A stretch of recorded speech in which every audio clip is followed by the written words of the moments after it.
How's it going, guys? My name is Michelle Marron, and I'm here to talk all about my book report. The book I read was called As Nature Made Him, The Boy Who Was Raised as a Girl.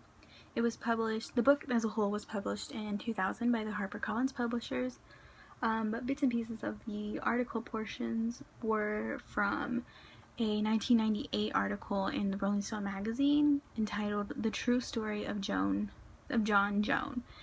Both the book and that article were written by John Colapinto, and Colapinto was born in Canada in 1958.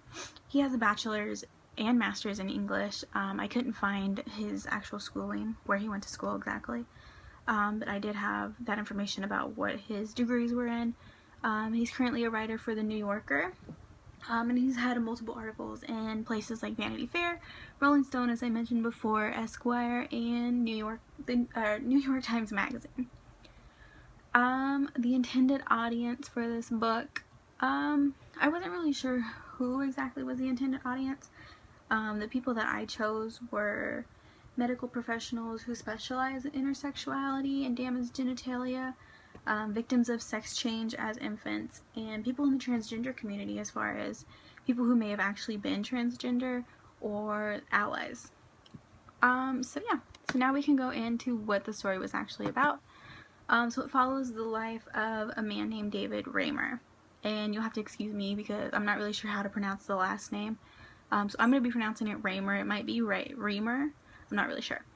Okay, so it starts off with John and Jeanette Raymer. They were married in 1964 in Canada, and then about a year later, in 1965, they gave birth to Brian and Bruce. Bruce. So after the babies were about 8 weeks old, I believe, the mom noticed that they were having trouble with urinating. And so she took them to the doctors, and the doctor said, you should look into getting your children circumcised. So they discussed it. The parents discussed it, and they decided that that might be the best thing to do. So they took the boys in for a circumcision surgery, and then Bruce was the one who was circumcised first. And during his surgery, the equipment actually malfunctioned and ended up burning off part of his penis. And by the end of the week, his penis was completely burned off. There was nothing left other than his testicles. And so after a few weeks of debate, Ron and Jeanette met with a really well-known doctor. His name was Dr. John Money. And he advised the parents to look into giving Bruce a sex change. So they agreed, and they removed the rest of his male genitalia and decided that once he gets older, they will give him an artificial vagina once he's able to consent to the surgery and things like that. So they changed Bruce into Brenda. So basically all that was left once they removed the rest of the male genitalia was basically just the urethra, so he can go to the bathroom and things like that. And Dr. Money required that the family come back and forth to Boston, where he's located, so he can check up on his patients and see how the transition was going, to see if things were going to go well for Brenda or whether they're going to go not well, I guess. And Brenda actually grew to hate her trips to Dr. Money. She hated it. She thought Dr. Money was trying to force her into things that she didn't really want. And she really didn't see herself as a female at all. She grew up to be very masculine, and between her and Brian, she was the more dominant one in their siblinghood. She fought people in school. She wanted typical male jobs for her future career and things like that. So she was really struggling being a female. She hated wearing dresses, she hated makeup, she hated all kinds of things female. She would rather prefer to be a boy, but she just didn't understand why. And didn't understand why her family wanted her to be so feminine. Okay. So while all this was going on with Brenda and the family, Dr. Money was actually making money off of Brenda's story. And he was going around to the public and saying, oh, Brenda's transition was a complete success, and she's happy to be a girl, and, things were going perfect with her life. And, obviously that wasn't the truth. and that caused quite a lot of controversy within the medical field. There were a lot of people who did research in intersexuality, like Dr. Money does, and they found that their research says otherwise. But because Dr. Money was so popular and so famous in the medical fields and the areas that he specializes in, a lot of people just ignored the people who opposed him. So his stories were going out and being published, and he was, you know, going to lectures and things. He was always invited to things like that. So yeah, while Dr. Money was getting all this money and success in his experiments and things like that, the family actually grew to have a lot of problems coping with Brenda's womanhood, I guess you can call it. So the father, Ron, he started developing like alcoholic tendencies. Jeanette actually became very, very depressed, and she even tried to commit suicide at one point due to her issues with Brenda and how they were butting heads and things like that. Like I said, Brenda, she was having so much trouble fitting in at school that she actually became academically behind. Her and Brian should have actually been in the same classes and things like that, especially since they're twins. But she was way behind in comparison to him. And Brian grew up feeling like his family didn't pay enough attention to him. And so the only way he felt like he can get attention is if he turned to a life of crime. So he was stealing a lot, he was, you know, staying out late, doing things like that. And he got in trouble a lot with the cops. So that was his way of kind of coping with his family, trying to get his attention and things like that.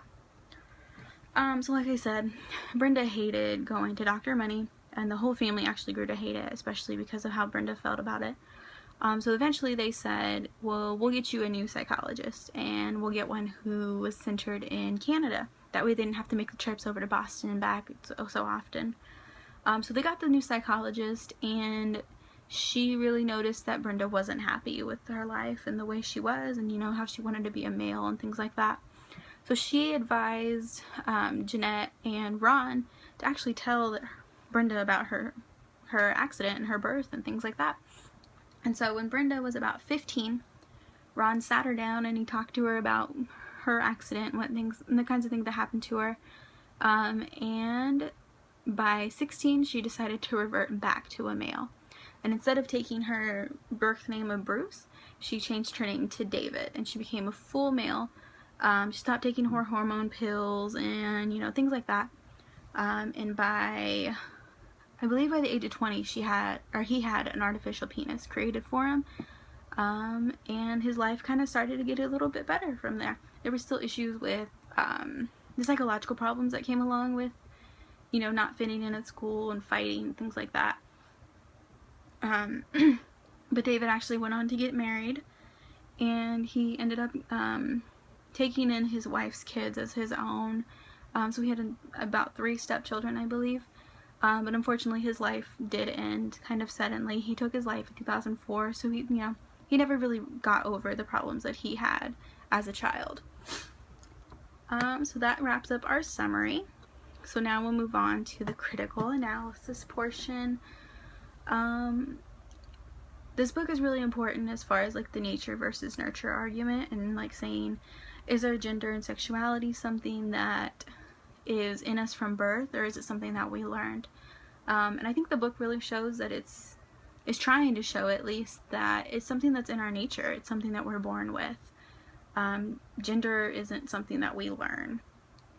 And you know, and despite the fact that the author didn't have expert background in intersexuality or you know, damaged genitalia and things like that, he did get information from people who do know that kind of stuff, but people who like doctors who do that surgery, or psychologists who deal with people who have had that kind of surgery and things like that. He talks to David and his family to see, you know, how they felt about the issues and things like that. So there's scientific evidence isn't coming from Colapinto personally, it's coming from people outside of that, from the outside. But that's really important to consider as well.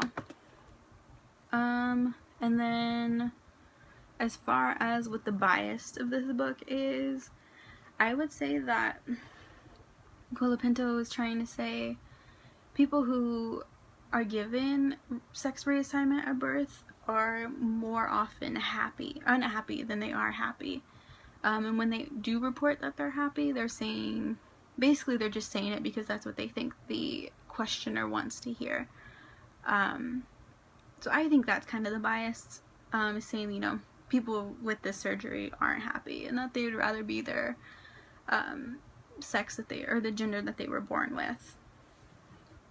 And I really think that's a weakness of the book. It kind of takes one side of the situation. I think it would have made it a lot better if there were people if he included people who were happy with their situation and who didn't really question their sexuality and things like that. As far as his strength, like I said before, I think the fact that he relied so much on David and his family's personal stories and collected info from actual researchers who have looked into this kind of stuff, that's a really good strength for this book. But overall, I think I would recommend this book to others. It's good to hear about issues that don't necessarily affect you personally, but it might affect people around you. So, you know, it can affect a neighbor, sibling, cousin, whatever. It's going to affect people around you. And it's also good regarding the nature versus nurture argument. It's something that, you know, we question about humans from birth, whether we are learning these things from our families or if it's something that's in us. So it's good evidence for that. And then finally I decided to include some like little fun facts and trivias about the book. Something that I really thought was cool was that there was a scientist in the book named Dr. Diamond, and he was actually a KU grad. He was one of the big components who disagreed with Dr. Money at a lot of the portions of the book. And he cited his research that he did actually at a KU lab during his graduate school years as his main argument against Dr. Money. So that was really interesting to include, just to see, you know, KU is making a difference in the community and things like that. Another little quick fun fact is that the story was actually created into a movie. And I actually tried to search for it, but I didn't really find it. I did find links on YouTube to the BBC documentary though, so if somebody's interested, it's called Dr. Money and the Boy with No Penis. It's about 46 minutes long. Like I said, it's on YouTube. It's something I plan on looking into hopefully within the next week, and I encourage others to do that as well. And finally, my last little fun fact is that David was actually on a lot of talk shows after this book was published. He was on shows like Oprah, Good Morning America, and other talk shows like that. And there's actually a lot of TV shows that give reference to his story and his experience that he went through. And I think the most popular one that I found was with Law and Order SVU. It was season 6, I think it said, and the episode was called Identity. But it's a reference to David. So yeah, it was a really good book. I hope I did it justice in my talk. I'm really awkward about these kinds of things. But yeah, I would recommend the book. Really interesting, really easy read. It was only about 300 pages. But yeah, thank you so much and have a great rest of the summer. Bye!